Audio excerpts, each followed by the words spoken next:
All right, let's dive deep into Genesis chapter 43. Oh, yeah. This is a turning point in the story of Joseph and his brothers, right? Absolutely, yeah. We're using the King James Version, Great. the one from King James Bible Online. Okay. And of course, we always like to bring in Matthew Henry's commentary. Yes. Just for, those extra little insights. Always helpful. Now, this chapter, it's not so much about, the plot moving forward. Okay. It's more about, the psychology of these characters. I see. So our big question today, Okay. is Joseph setting the stage for this, grand revenge? Yes. Or is he, desperately trying to reconcile with his family? Yeah.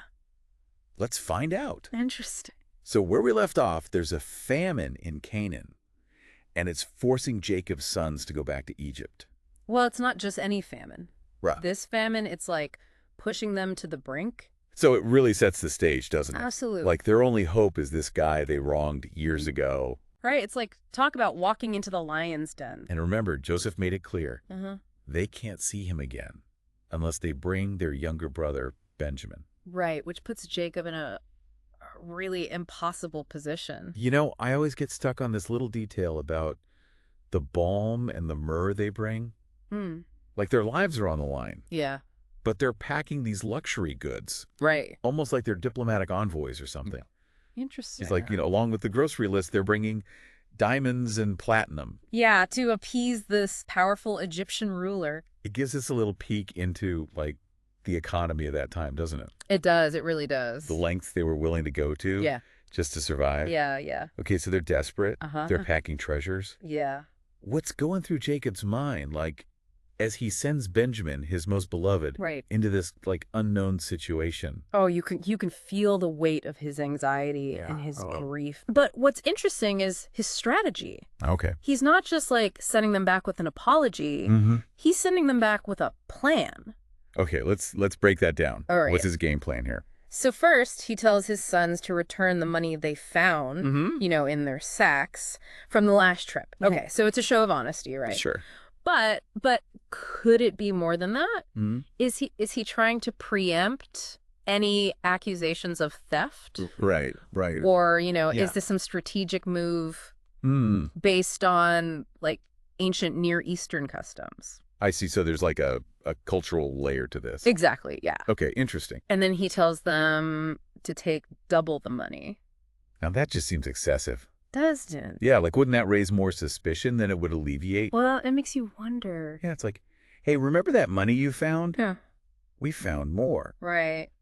So clearly we're not thieves. It's a fascinating detail. It is. It really makes you think. Yeah. Is he anticipating inflated prices because of the famine? Right. Or is this a preemptive ransom for Simeon? Oh, that's a good point, because he's still being held, right? Exactly. Okay, so double the money, what else? We also see him sending the best produce of the land. Oh, right. Balm, honey, spices, Yeah. Almost as if he's sending tribute to a king. He's desperately trying to smooth things over. Yeah. But could this backfire? It's possible. Yeah, is he unintentionally fueling Joseph's ego? Right. Playing right into a potential revenge plot? Could be. Okay, so the brothers are back in Egypt. All right. They're loaded with goods and anxiety. Yeah. Where do they go from here? So they're taken straight to Joseph's house. Mm-hmm. And that's where the fear kicks in. Oh, I bet. They're convinced this is it. Yeah. Joseph's about to expose them, enslave them, take everything they have. And remember, they're exhausted from their travels, too. Oh, absolutely. Probably stopped at an inn along the way. Right. Which just highlights the reality of, travel in ancient times. Absolutely. They're completely at his mercy. Uh-huh. And they still have no idea who he really is. Right. That detail always, chills me to the bone. I know. It just shows how precarious their situation was. Imagine that emotional roller coaster. Oh, man. You've wronged this man. Yeah. He holds your life in his hands. Yeah. And you're completely in the dark about his intentions. Ugh, it's giving me major trust issues just thinking about it. I can imagine. But what about Joseph? Okay. We've been focusing on the brother's fear. Yeah. What's going on inside his head? Well, here's where Joseph's internal struggle takes center stage. Okay. He sees his brothers after all these years, Right. especially Benjamin, his only full brother. Right. The text tells us he's so overcome with emotion. he has to leave the room to weep in private. You know, we always think of Joseph as this, like, stoic, powerful figure. Yeah. But this scene just paints a picture of a man Yeah. grappling with these deep, unresolved emotions. Exactly. Years of separation, resentment, maybe even a flicker of forgiveness. Right. It begs the question, are his actions motivated by this calculated plan for revenge? Or is this, like, vulnerability cracking through his carefully constructed facade? Right. Is this the start of Joseph cracking under pressure? Yeah. Or is it all part of some elaborate scheme?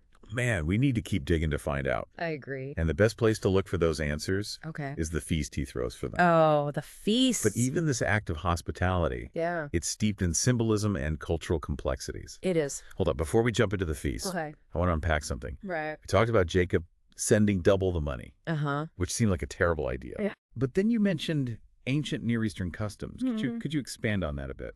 Of course. So, in the ancient Near East, Yeah.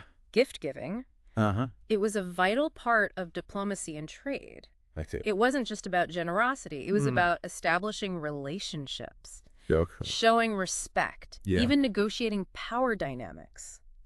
Interesting. So while sending double the money might seem strange to us, Right. it could have been a culturally appropriate way for Jacob to demonstrate humility I see. and appease a powerful figure like Joseph. So it wasn't necessarily about the actual amount. Right. It was more about the gesture itself. Precisely. It's like speaking a different language of diplomacy. It is. This adds another layer to the story, doesn't it? It does. Okay, now let's talk about this feast. Right. Because it sounds like things are about to get interesting. Oh, they are. They do. Yeah. So how does this feast go down? Well, it's structured in a really interesting way. Joseph, he sits alone. The brothers, they're seated together. Okay. And the Egyptians, they dine separately. Wait, why the segregated dining? Were Yeah. the ancient Egyptians, like, into social distancing centuries before it was cool or something? Not exactly, no. Oh, okay. It wasn't about germs. Oh, right. It was about a cultural taboo. Oh. Egyptians, they considered it like an abomination to eat with Hebrews. Wow, talk about a cultural divide. It really is. So even in this, like, act of hospitality, there's this, like, underlying tension. Yeah. It makes you wonder if Joseph is really trying to put his brothers at ease, or just subtly reminding them, like, who's in charge? It's definitely open to interpretation. Okay, so there's this weird seating arrangement. Yeah. What else happens at this feast? Well, then there's the detail about Benjamin's portion. Okay. Joseph, he orders his servants to give him 5 times more food than the others. Okay, that's just rubbing salt in the wound, isn't it? It seems that way, yeah. Like, knowing their jealousy led them to betray Joseph in the first place? Uh-huh. This seems like a risky move. Right. What's the play here? Is it genuine affection for his younger brother? Oh. Or is it a test of the other brother's jealousy? Ooh, okay. Or, maybe even like a subtle hint at his true identity. Interesting. Like he's messing with them a little bit. It's like a psychological game of chess. I can't help but feel for the brothers in this moment. Oh yeah. They're stuck in this impossible situation. They're walking on eggshells. Yeah. Trying to figure out Joseph's motives. It's tough. This scene always makes me like reflect on, the long-lasting impact of family betrayals and the struggle for reconciliation. It's a timeless theme, isn't it? It is. I mean, this story is thousands of years old. Right. And yet those same emotions, they still resonate with us today. It speaks to the power of great storytelling, doesn't it? It really does. But before we get too swept up in the drunk, Okay. let's zoom out for a second. All right. And appreciate like the artistry of this chapter. Yeah, I like that. Right? Like there's so much going on beneath the surface. Absolutely. It's more than just a plot. Right. It's like a window into human nature, the complexities of family relationships. We're seeing layers of meaning, symbolism, character development, all woven together seamlessly. And we're getting insights into like ancient Egyptian customs, economic practices, social hierarchies. It's fascinating. It's like a history lesson. Disguised as a gripping family drama. Exactly. It's a reminder that these stories, they're products of their time and place. Right. Which makes them even more fascinating to unpack, I think. I agree. So as we kind of wrap up this deep dive into Genesis chapter 43, okay, let's recap the key takeaways. Yeah. First, the famine's impact. Okay. It's not just a plot device. It's the driving force, like pushing these characters to their To limits. brink, yeah. And in the midst of this crisis, Uh-huh. we see Judah stepping up. That's right. He accepts responsibility for Benjamin, Yeah. which, showcases a remarkable transformation from the jealous brother who once suggested selling Joseph into slavery. Yeah, talk about a redemption arc, right? And then there's Joseph. Hmm. We're left to grapple with the ambiguity of his actions. Right. Is he driven by a desire for revenge, a longing for reconciliation, Yeah. or maybe a tangled mix of both? It's a good question. It's a question that, keeps us on the edge of our seats, doesn't it? It does. Wanting to know, what happens next. Yeah. But for What? now, we have to, sit with the uncertainty, Right. the tension of not knowing what's going on behind that carefully constructed facade. Right, behind that mask, so to speak. So as we kind of leave this chapter behind, Okay. I want to leave you with a question to ponder. Imagine yourself in the brother's shoes. Okay. You're facing a life or death famine. Uh-huh. You're navigating a foreign culture with customs that are, completely alien. Yeah. And you're dealing with this powerful figure Right. whose intentions are a complete mystery. Yeah. What would you do? How would you feel? It's a real challenge. It You is. step into their sandals Yeah. and try to grasp the enormity of their situation. We often look at these stories from a distance. Right. But when we try to understand them on a personal level, I think it opens up a whole new dimension of insight. It does. And that's what makes a deep dive so rewarding.